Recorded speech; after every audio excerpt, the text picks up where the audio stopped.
destituídos e reconciliados. Uma pessoa que é destituída é porque ela é tirada de um lugar, é tirada de um cargo que ela ocupa, ela é lançada fora e não tem mais acesso aonde ela estava. Foi destituído, agora é carente, carece dessa virtude, dessa posição. E reconciliar é quando alguém estava junto, se separou e se reconciliou, voltou a se juntar, como um casal, por exemplo, que mora junto, se divorcia, se separa, passa o tempo e eles se reconciliam. Agora, essas duas palavras aparecem nos textos sagrados na sã doutrina. Paulo as usa de uma forma clara, dizendo que nós estávamos destituídos, fomos destituídos, perdemos o lugar. Agora a pergunta, fomos destituídos da onde? Nós estávamos aonde? Tenho ensinado que nós estávamos em Cristo. Antes da fundação do mundo, nós já estávamos em Cristo. Logicamente, com o primeiro homem, que é o primeiro Adão, vem a queda, e aí em Adão todos pecaram, todos foram destituídos. Havia um plano de glória para cada um de nós, e a essência, como já expliquei nos vídeos anteriores, assista os vídeos anteriores, você vai entender que você estava em Cristo. E lógico, ao nascer aqui na terra, você já nasce pecador, já nasce com a natureza pecaminosa, destituída. Então, eu não posso ser destituído se eu não ocupei o lugar antes. Então, eu já estava em Cristo. A minha essência, o Natanael espiritual, já estava em Cristo. Já expliquei isso claramente, certo? Eu não acredito na preexistência, vou salientar isso, mas acredito que a essência do homem espiritual, com todos os seus códigos, sua genética espiritual e toda a planificação, todo o planejamento sobrenatural estava já programado em Cristo antes da fundação do mundo. Tá? Agora, a pergunta é reconciliados, está claramente, na questão da destituição, Romanos 3:23, aparece essa palavra, histeroutai, que seria estar fora, estar carente, não estar mais, perder o lugar, destituídos, vou colocar aqui, ó, destituídos, essa é a palavra que aparece. E agora, reconciliados, alguém que volta novamente a conciliar, está novamente junto. Como nós podemos ser reconciliados se eu nunca conheci a Deus? Muita gente que está no mundo e nunca conheceu a Deus. Muita gente que vem para o santo caminho do Evangelho de Cristo e diz, eu conheci a Cristo, eu conheci o Evangelho. Muito bem, conheceu, mas a doutrina ensina algo mais profundo, que você não somente conheceu, mas você foi reconciliado. Você voltou novamente a Cristo. Então, essa pessoa estava na essência espiritual, nasce carnal aqui na terra, e quando recebe a Cristo, com certeza, como diz a sua palavra, todos quantos o receberam dele, lhes potestade de ser chamados filhos de Deus. Então, ele é reconciliado novamente, é colocado no seu lugar, na sua postura de homem espiritual. Você vai ver em 2 Coríntios 5:20, 5:18 ao 20. Vamos ler? 18 ao 20, essa é a palavra reconciliados. Reconciliados. Houve uma reconciliação. Sempre quando se fala a palavra reconciliação, lembro da minha avózinha, a mãe do meu pai, os pais do meu pai, que ficaram separados por coisas malignas. Quando meu pai tinha apenas 10 anos de idade, eles se separaram e nunca mais se viram. Depois de 30 anos, meu avô se converteu, ele era um marginal, ele ficou preso muitos anos na cadeia e ele era para ser julgado, para ficar condenado e ser morto, mas ele ficou perpétuo na cadeia, mas Deus o tirou, se converteu, se tornou um grande homem de Deus. Depois de 30 anos, eles se reconciliaram. Eles se separaram no ano de 42, o ano de 72, 1972, o ano que eu nasci.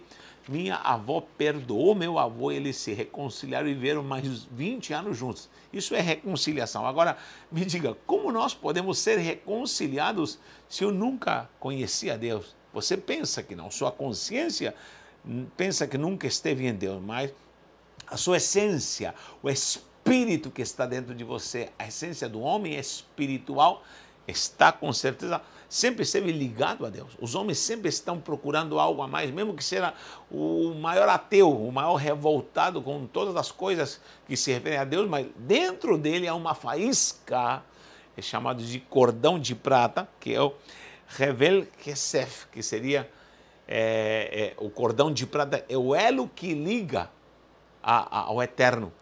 A única coisa que nos ligava ao Eterno é a sua essência, e na sua essência e na sua sobrenaturalidade. E agora nós fomos reconciliados. Quando alguém me pergunta, qual é o seu ministério? Qual é a tua igreja? Primeiro, eu não tenho igreja. A igreja é de Cristo. Qual é o seu ministério? Qual a sua placa? Primeiro. Segundo, não tenho placa e só tem um ministério na Bíblia. De uma forma global. É lógico que existem os ministérios que são o apostólico, o profético, os dons ministeriais, né? O evangelístico, o pastoral e o mestre, está bem claro em Efésios 4, mas a igreja em si, num todo, só tem um ministério chamado Ministério da Reconciliação. Está escrito aqui em 2 Coríntios 5, 18 em diante. Presta atenção, diz: ora, tudo provém de Deus, que nos reconciliou consigo mesmo, por meio de quem? De Cristo. Por isso, se alguém está em Cristo, não participe mais da dogmática humana, denominacional, tendo uma identidade, como falei no vídeo anterior, falando da sua plaquinha da igreja, não. Você pode participar em qualquer congregação, não tem problema. E pode congregar, com tal que você entenda que sua identidade está em Cristo e não está na dogmática, em toda a estrutura que regimenta ali uma denominação. Então diz, nos reconciliou consigo mesmo, em Cristo, e nos deu o ministério da reconciliação. Então, no 18 diz que nós temos, a igreja tem o ministério da reconciliação. A saber que Deus estava em Cristo reconciliando consigo o mundo, não imputando aos homens as suas transgressões, e nos confiou a palavra da reconciliação. Oh, glória a Deus! Esse é meu ministério. Pastor, qual a sua placa? Não tenho placa. Qual é o seu ministério? Tem um ministério para a igreja. É o teu, é o de todos nós. O ministério da reconciliação. Você foi destituído, perdeu o lugar em Cristo, o qual estava guardado já, ou você estava em Cristo antes da fundação do mundo. Ao nascer, você tem que nascer carnal, tem que nascer segundo a condenação adâmica, e recebendo a Cristo, você é reconciliado novamente. Tá bom? Isso é algo muitíssimo importante. O ser humano, ele pode querer fugir de Deus. Existe esse Hevel Kesef, que seria o cordão de prata. Vou transliterar Hevel Kesef. Hevel Kesef. Kesef, que seria cordão de prata. Cordão de prata. Vou colocar aqui cordão de prata. É lógico que é uma alegoria, tá? É uma palavra alegórica, cordão de prata. O que é o Hevel? Hevel Kesef seria o elo que nos liga ao Eterno, que nos dá vida. Sempre explico isso. O Eterno tem o Neshama, que é o fôlego. Entre aspas, o Neshama é o fôlego de Deus.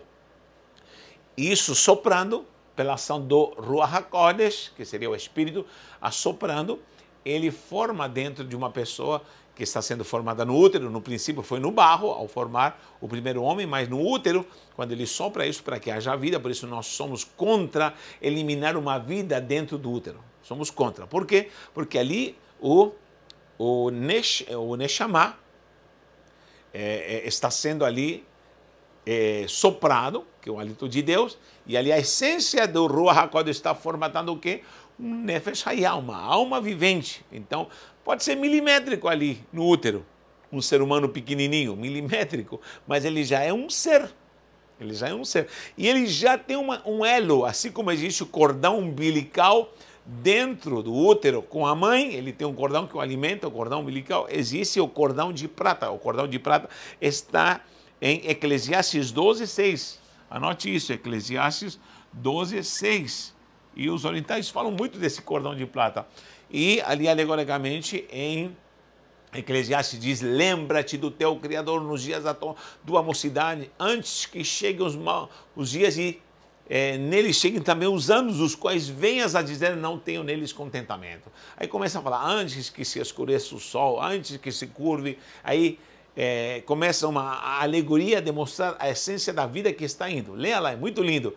Mas diz, antes que se rompa o cântaro da fonte e se corte o fio ou cordão, literalmente cordão de prata. Ali aparece cordão, porém, quando diz de prata, se refere a algo, lógico, alegoricamente, a esse elo que me liga ao eterno. Pode ser qualquer ser humano, gente, que acredite ou não acredite em Deus. Pode ser qualquer pessoa no mundo, ser a cristã, tenha recebido a Cristo ou não. E a prova está em que em todas as culturas indígenas onde chegou o ser humano, os colonizadores, todos adoravam alguma coisa. Todos adoravam, praticavam adoração a uma pedra, a lua, o sol. Por quê? Porque o elo que nos liga ao eterno, na subconsciência, com certeza, ou na inconsciência, nos faz buscar algo. Porque isso está ali. Esse é o cordão de prata que está dentro de nós, que nos liga ao eterno. Essa é a essência da vida. Uma vez que você morre, esse cordão de prata é cortado. É cortado. Por isso diz claramente Eclesiastes, antes que se rompa o cordão de prata. É uma alegoria ao elo sobrenatural. E, uma vez partindo dessa terra, logicamente, o espírito que é dado pelo eterno volta para Deus, né? O pó vai para o pó e a alma terá um destino. Essa alma terá um destino. E, logicamente, um dia essa pessoa irá ressurgir para juízo e condenação ou para uma vida eterna em Cristo. Nós precisamos estar ligados com esses ensinos, porque há muita coisa que nós não compreendemos e precisamos entender que estamos ligados. A única coisa que restou foi esse cordão de prata, esse elo com Deus, e toda pessoa sente necessidade de algo. Até um dia encontramos a Cristo, pronto, o dia que você recebe a Cristo, você se encontra e você volta para o seu lugar em Cristo, em Deus, e ali você é reconciliado. Agora, logicamente, é adotado como filho e você pode ver uma vida de glória. Agora você tem que explorar isso, explorar sua identidade em Cristo e não é o que te ensina nas denominações, que você deve vestir desse jeito, andar desse jeito, segundo a cultura dogmática da igreja, da denominação, que você vai ser cristão. Não é isso. Embora há muita coisa correta em tudo isso, porém há muita dogmática também humana, que não serve, que é dogma de homens e até dogma de demônios, e que traz confusão. E eu vejo como as pessoas religiosas, presta atenção no que eu vou falar, quer ver uma pessoa religiosa é quando você começa a confrontá-lo na questão denominacionalismo e ele fica possesso. Eu recebo muitos ataques de gente que começa a me combater defendendo a sua denominação, a placa da sua igreja e suas dogmáticas. Por quê? Porque essas pessoas são bitoladas, essas pessoas não conheceram de fato a Cristo, elas não conhecem a cultura do reino, elas não foram reconciliadas com Deus, elas apenas fazem parte de uma denominação e estão enganadas. São esses que gostam de julgar. Já percebeu como crente, essa crentaiada gosta de julgar, gosta de apedrejar, gosta de atacar, gosta de condenar, que parece que tem um prazer de condenar. Não, queridos, nós temos que pregar o que é justiça, perdão, o que é correto, o que é certo, separar o que é santo e profano, separar o que é pecado e santidade e trazer a essência da doutrina, da palavra de Deus, segundo os preceitos santos do reino de Deus. Nós pregamos a excelência do evangelho do reino. E isso com certeza fará com que você conheça a Cristo, porque uma pessoa que conhece a Cristo, com certeza não precisará que alguém lhe dê uma cartilha para que ela possa andar encaixotada segundo os parâmetros até humanos, mas ela mesma vai entender que ele é embaixador do reino, ela mesma vai entender que ela está reconciliada com Deus, ela mesma sabe que ela voltou à sua essência sobrenatural, ela sabe quem ela é, ela tem uma identidade, ela sabe para onde vai, ela conhece a Cristo, ele vive a glória de Cristo, essa pessoa anda na dispensação de Cristo e não vive na dogmática humana de uma plaquinha de uma igreja, religiosamente falando, mas vive na dimensão gloriosa desse reino sobrenatural. E ela sabe o quão importante ela é, porque ela é embaixador, ela é uma embaixadora em nome de Cristo para trabalhar nesse mistério glorioso que é a reconciliação. Tá bom? Nós temos um ministério como igreja, de uma forma geral, pode ser de qualquer lugar do mundo, a igreja só tem esse ministério, o da reconciliação. Que o Eterno te abençoe, que o Senhor a cada dia te fortaleça, que você possa entender essa palavra. Um abraço e um beijo no seu coração.